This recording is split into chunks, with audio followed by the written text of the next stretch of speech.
C'hanno sempre questa cosa. Ad esempio, vi faccio una storia semplice, no? E noi la sceneggiamo, semplice.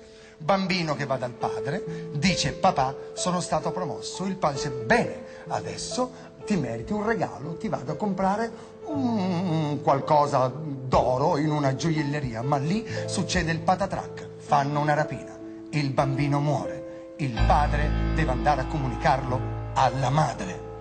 Stacco. Di solito i padri cantano sempre mentre sono a casa.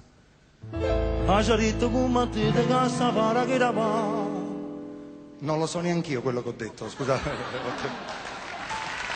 Ho detto una cosa giusto per...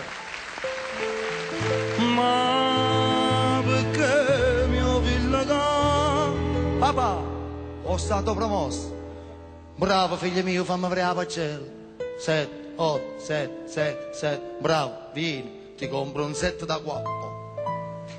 Orologio d'oro, catena d'oro, monopattino d'oro, quaderni d'oro, penne d'oro, scuole d'oro.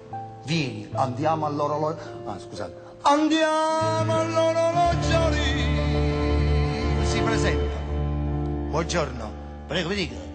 Mio figlio è stato promosso. Ci vorrei comprare una chilata d'oro. 7-8 anelli che si mettono nella dita a 5-6 piani, per cortesia. Ma a un certo punto... Fermi tutti! Questa è una rapina! Boom! Dico, aiuta tuo figlio, l'hanno colpito. No. Ma c'è... Lui canta. Gennarina. Gennarina.